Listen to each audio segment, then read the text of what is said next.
What if I told you that your body has a literal physical off switch for anxiety, but it's buried so deep inside your core that most people never access it? For years, we've treated trauma and chronic stress as purely mental issues, problems to be solved by talking or medication. But new research into somatic therapy suggests that your nervous system might be holding on to 20 years of fight or flight signals in a single specific muscle group. It's called the psoas. Ancient traditions called it the muscle of the soul, but modern science is starting to view it as a biological hard drive for trauma. Today, we are going to explore the mechanism of fascial trauma storage, and I'm going to show you the specific, supported release, sometimes called the ancient stretch, that triggers neurogenic tremors to finally discharge that stored energy. If you have ever felt tight in your hips after a stressful day, or felt a pit in your stomach when you receive bad news, you have already felt the psoas muscle reacting to your environment. But here's the problem. In our modern world, that reaction often gets stuck. We are told that anxiety is all in your head. However, biomechanically, anxiety is a physical state. It is a sympathetic nervous system activation. When you experience a threat, whether it's a car accident or just a stressful email from your boss, your body prepares to fight or flee. But if you don't physically fight or run, that mobilization energy has nowhere to go. It gets trapped.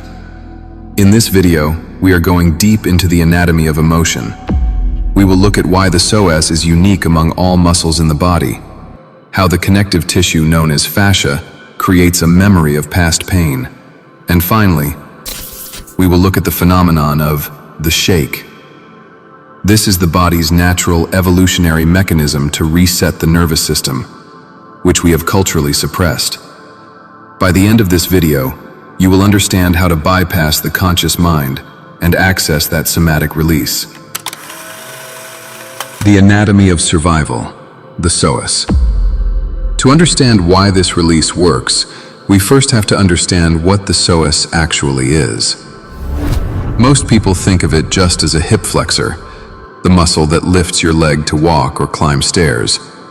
While that is its mechanical function, its neurological function is much more profound. The psoas is the only muscle in the human body that connects your upper body to your lower body.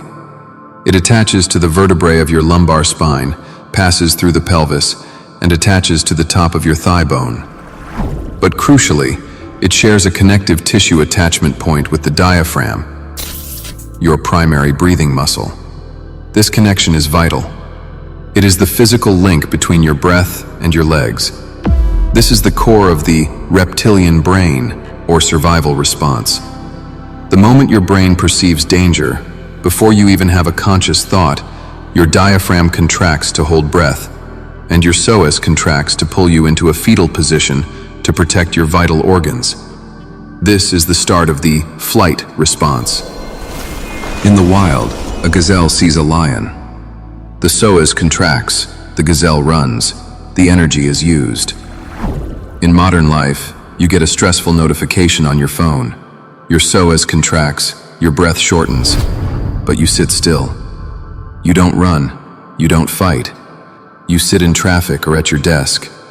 Because you never discharge that energy, the psoas remains in a state of low-grade chronic contraction. Over years or decades, this shortens the muscle. But it does more than just cause back pain. Because of its link to the sympathetic nervous system, a tight psoas sends a constant feedback signal to the brain saying, "We are in danger." It creates a loop. You are anxious because you are tight, and you are tight because you are anxious. To break the loop, we have to look at what is wrapping the muscle, the fascia. Fascia, the body's hard drive. For a long time, medical science ignored fascia, viewing it just as packing material for the organs. We now know that fascia is a sensory organ, arguably the largest sensory organ in the body. It is richer in sensory nerve endings than the muscles themselves. When we talk about issues in the tissues, we are talking about fascial densification. When a muscle like the psoas is chronically contracted due to stress, the fascia surrounding it begins to dehydrate and thicken. It turns from a fluid, gliding suit into a stiff, hardened cast. This is where the concept of fascial trauma storage comes in. Somatic and myofascial approaches propose that this thickened fascia essentially traps the kinetic energy of the fight or flight response. It's like a spring that has been compressed and locked down with glue. This is why talk therapy sometimes hits a wall. You can cognitively understand your trauma. You can rationalize that you are safe. But if your fascia is clamping down on your psoas, your body is screaming that you are under threat. The software, your mind, is updated, but the hardware, your body, is running an old program. To fix this, we can't just stretch the psoas in the traditional sense. Aggressive stretching often triggers the stretch reflex, causing the muscle to fight back and tighten up to prevent injury. To access the trauma stored in the fascia, we need a different approach. We need fascial unwinding. This requires safety, time, and passivity. We have to convince the nervous system that it is safe enough to let go of the armor it has been wearing for 20 years. And when it finally does let go, something strange happens. The body begins to shake.